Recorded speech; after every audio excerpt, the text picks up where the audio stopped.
Maybe you can hear the rain in the background and see in my glasses that the sun is shining. That pretty much sums up the weather in my part of the country. Goofy AF.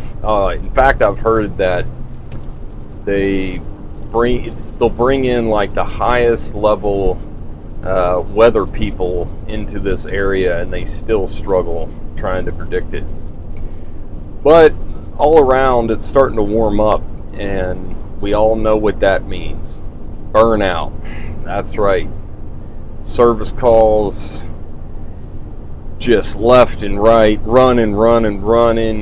People, and it's not just burnout because the equipment's breaking down. It's burnout because people get a lot meaner when their AC goes out, especially if it's like a new system or something like that. So I want to talk about burnout today, and it's a really nuanced topic because there's so many different ways that it can happen, but I want to get into some of those ways, just patterns that I've found pretty common, and if you can relate to it, great.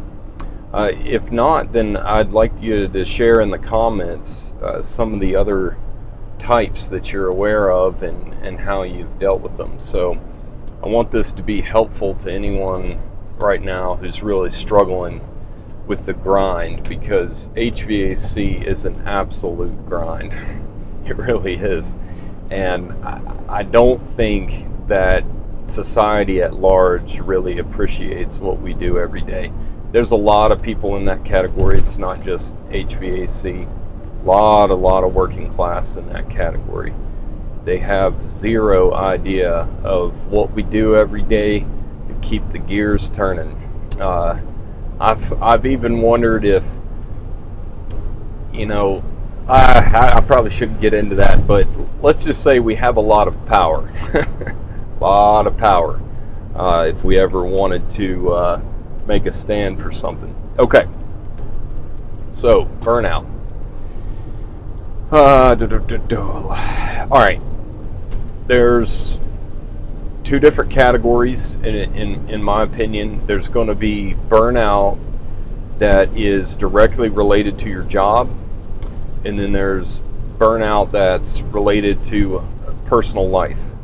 And a lot of times, like a Venn diagram, there is overlap, because no matter how hard you try, work does follow you home sometimes, and so you can end up in this spiral of just spiraling down. Work gets harder, home life gets harder, making work harder, etc., etc. Okay, so you're feeling burnout. The first thing that I try and gauge is whether or not this is because someone or something is overstepping my boundaries. So it could be a boss that promised you, this or that situation, and your current situation is the exact opposite of that. That's overstepping boundaries. It can be, management can be inconsiderate of what you're doing every day. That's disrespectful and overstepping boundaries. And just like everything in life, there's an ebb and flow, and so that's a natural cycle. And it's important to have an attitude of embrace in order to maintain emotional stability when you're on the downslope. The more that you try to fight it or think about it, it can tend to aggravate it. It's kind of like a wound. You keep messing with it, you keep focusing on it, it's going to hurt even worse. You kind of let your mind get off it, you put your mind somewhere else, and before you know it, you're like, wow, I just zoned out, didn't even feel that wound. So it's definitely a mental game, but one of the things to ask yourself is, is this situation that's burning me out, is this a pattern that I foresee happening too often? Or is this just a shit hand of cards? Because sometimes you have a shit hand of cards. You're an installer and you get like 3-4 kick ass, not in the good way, installs, hot attics, just nasty, no access, hard to move around in, blown insulation. You get 3 or 4 of those in a row and you can get burnt out. You can tell 3 or 4, some installers probably consider that a luxury. It just depends on what part of the country you're in. My hat is off to all installers, especially residential. Y'all are some tough motherfuckers, man. I would put you all up against anybody, even military, everything else. Y'all are some tough dudes. Got crazy respect for residential installers. Okay, so if it's a situation that you foresee just repeating over and over and over and over, then you got to start asking yourself, do I need to get on another ship? Do I need to jump ship and find another place? And that's a really important question that you do need to ask yourself, because you don't want to get in an abusive relationship. You don't want to stay in an abusive relationship. So you've got to ask that. Now, in some cases, the company will work with you if you express your feelings and you articulate those things. As men in the trades, and I know there's women in the trades too, but it just seems like men in the trades tend to gripe under our breath a lot, but won't ever say anything out loud to management, to a partner, whatever. And so it's important to know when you need to confront the person over you and negotiate. So it may be time to ask for a raise. It may be time to draw a line in the sand. The last company I worked at, I almost quit. I mean, I came within seconds of quitting.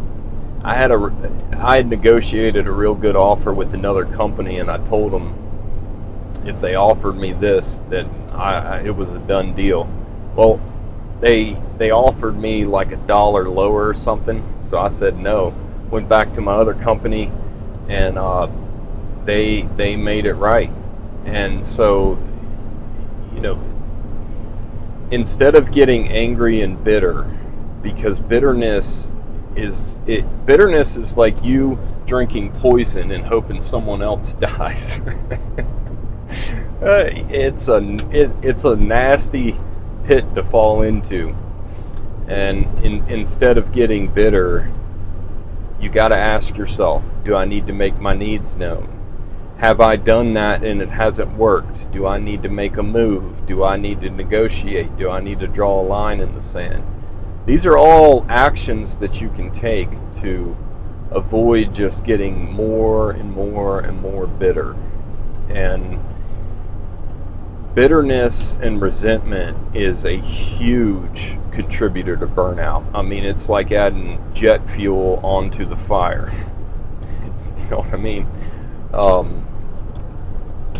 So you have to watch your attitude, because, like I said, you're the one that it's going to punish the most, and that's just the sad reality of psychology, right? Another type of burnout is burnout because you put so much pressure on yourself. My personality type tends to be perfectionist, although you'll notice that a lot of the things I do are not industry standard perfection. Like my video on purging with a gallows gun, right? I am a perfectionist to my own standard.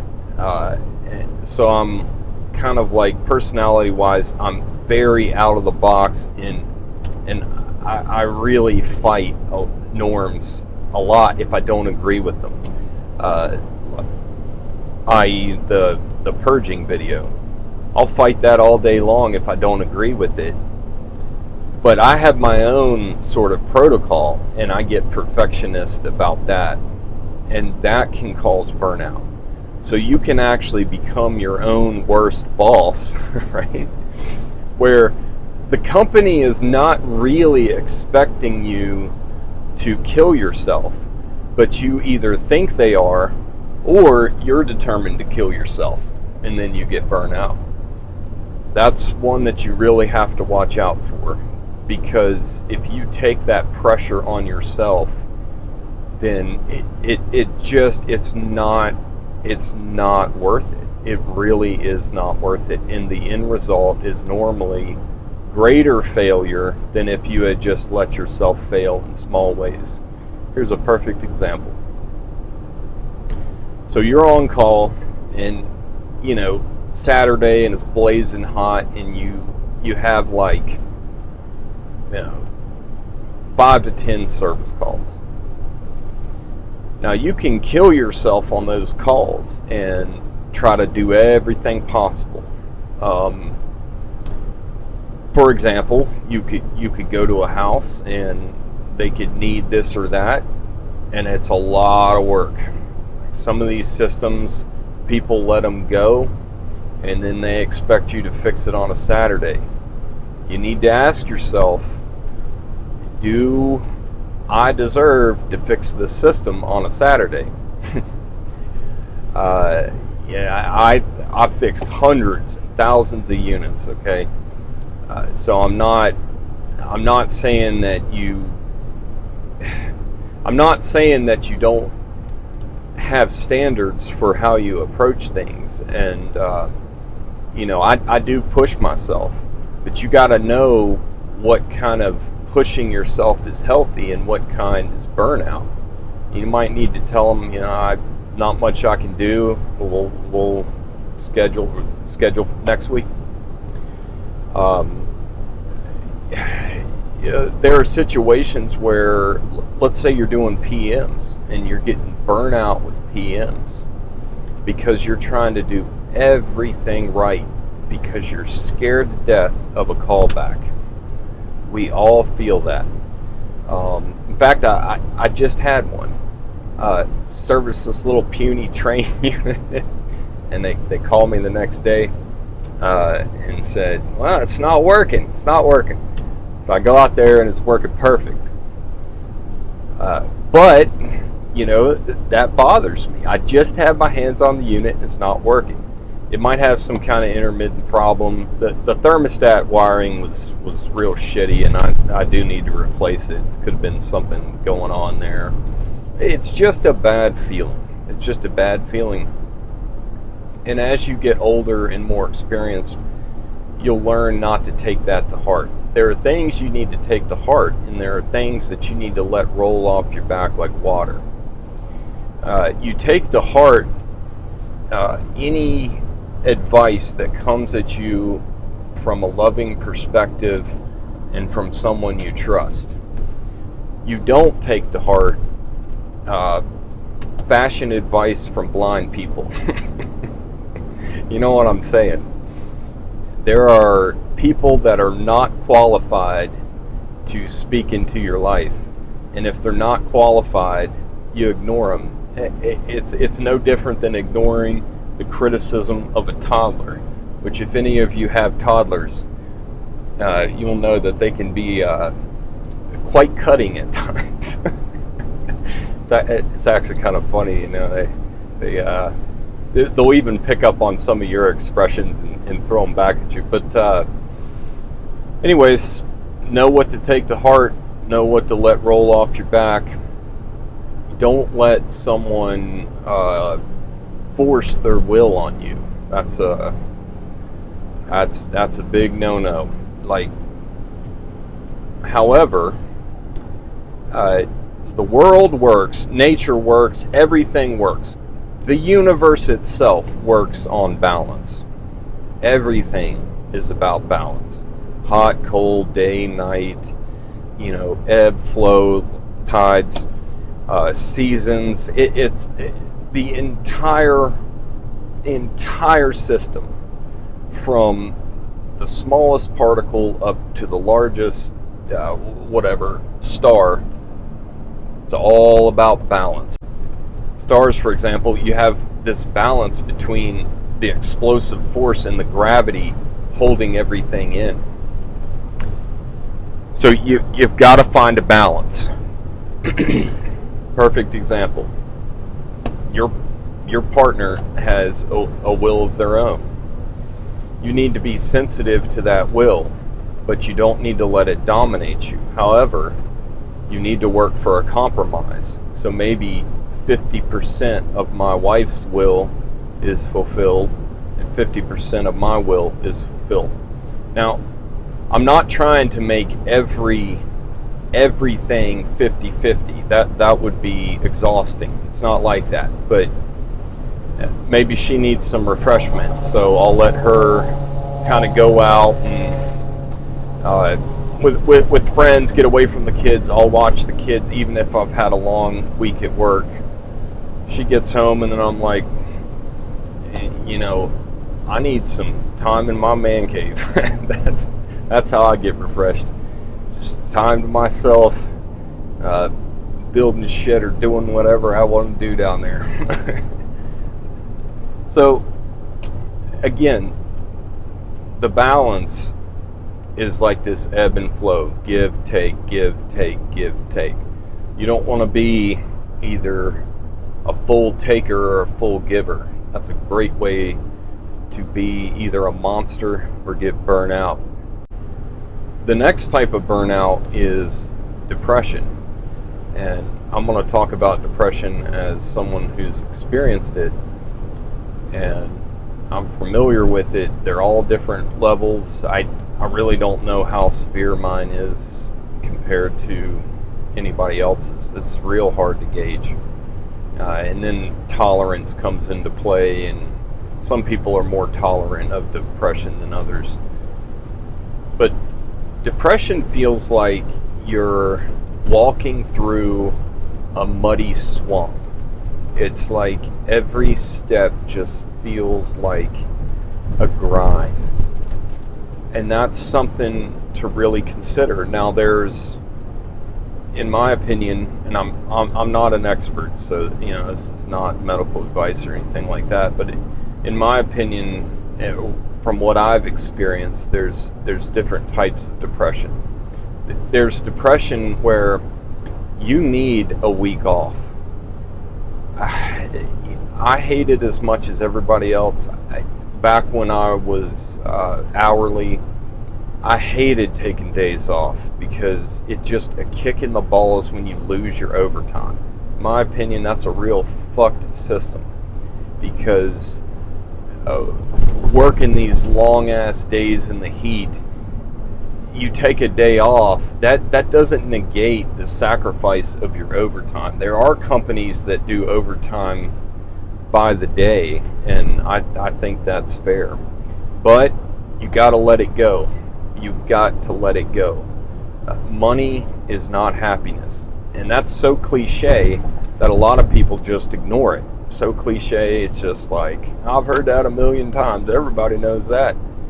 Okay, like, do you know that? Do you take time off? Here's a perfect example. I took a pay cut from my current position. A lot happier. So you have to think about the balance between making money and living a life where you can spend that money, right? If you're depressed and burnout and all of these things, you're not even enjoying the money you're making. So why make so much? All right, these are questions that you have to ask yourself. Now, if you've had a very abusive childhood or something else, there can be some neurological imbalances, especially if that abuse took place during formative years, like puberty and things like that. And that's kind of the category that I fall into. And so, yeah, at that point, I think it's important, well, at all points with depression, it's important to talk to a medical professional. But especially if you suspect that there's something divergent up in here, and that's nothing to be ashamed of. In fact, some of the most beautiful people on earth have had very difficult lives. But you also don't want to get such a martyrdom complex that you don't care for yourself and you don't love yourself. And you know, we tend to put on this show of being like tough men that don't need anything. And you know what? Like, that is true to a point. A lot of us are ridiculously independent. Our fucking water main goes out, we fix it ourselves. You know, it's insane the amount of just skill found within the trades. I mean, this is everything from like reloading ammunition to long range shooting and like just insane. The people in the trades that take on hobbies are normally unbelievable. You know, it goes without saying. Man, that was such a tangent. I lost my thread on that one. Okay, but back to the point. Get help. You do need to get help. I've gotten counseling at different times in my life. There is nothing wrong with that. In fact, one of the most burliest, roughest, the toughest rednecks I know, we're talking about a pine knot wrapped in barbed wire type dude, right? He was having all kinds of marital problems. Finally broke down and got counseling. And it changed his life. It really did. I saw him become a different person. And a lot of his burnout and bitterness died down. And he even shared some stuff with me that he learned. And I could tell he really took it to heart. So don't ever be ashamed to share how you're feeling, what you need, the things that are causing you to break down. Don't be afraid to speak that. In fact, you need to man up and say it, right? There's this idea, and it comes from a lot of the trauma from World War II, that men just put their nose down and grind through everything.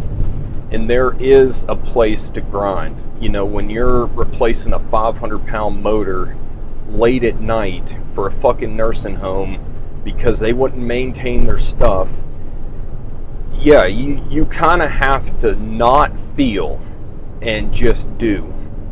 And that's the place that those veterans found themselves in. You're storming the beach in Normandy. In fact, I need to tell one of the stories. I used to do some work for one of the last surviving D-Day vets, and right before he died, he opened up to me and told me some stories that just would blow your fucking mind. It is nothing like the movies. Even as bad as like Saving Private Ryan was, I think that was D-Day, right?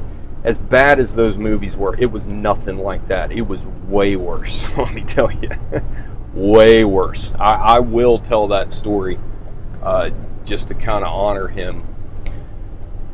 But that's where this came from, this idea that you just put your nose down and grind. Because let me tell you, when you're seeing blood and guts left and right, that's all you can do. That's how you survive.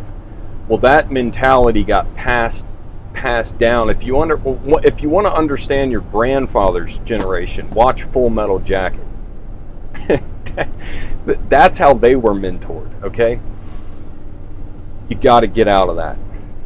That mentality served its purpose, kind of like evolution. You know, this Neanderthal here, there was a reason that they did well. But now that the environment has changed, you have to adapt. You can't be a Neanderthal anymore. It's not going to work. And just to be blunt, like, women are tired of it. And that's where this toxic masculinity thing comes from, I believe. It's something to be aware of, and not just say, oh, fuck you, we're not toxic. No, it's true that phrase is being thrown around by people that don't deserve to speak that way, right? However, even if they are a fool, I'll see if there's anything there that I can use, and there is. There is a point to where your masculinity will be toxic to you. See, toxic to you, and yes, it will be toxic to other people. But think about yourself. Like, you don't want to be in a situation where you're living out this D-Day trauma of just put your nose down and grind. That's not going to go well when you're in a relationship with a woman and she needs you to be supportive, because your answer to adversity is you fucking storm the beach. Doesn't matter how many times you get hit. If you can move, you keep moving. And that serves us well sometimes when we're in hell. But if you live like that all the time, you're going to plunge yourself into hell. And you're going to find that that's your only reality. So, it's important to kind of get out of this mindset and do work on some of that toxicity. I am a highly masculine individual, and I'm not afraid to say that some of it can get toxic. When I first married my wife, we've been married for 15 years now, I was too rough with her. And even yesterday, I'm out working on stringing an electric fence, a lot of work, because it's hard to do these things when you work all day, all the time. And I started to treat her a bit like an apprentice.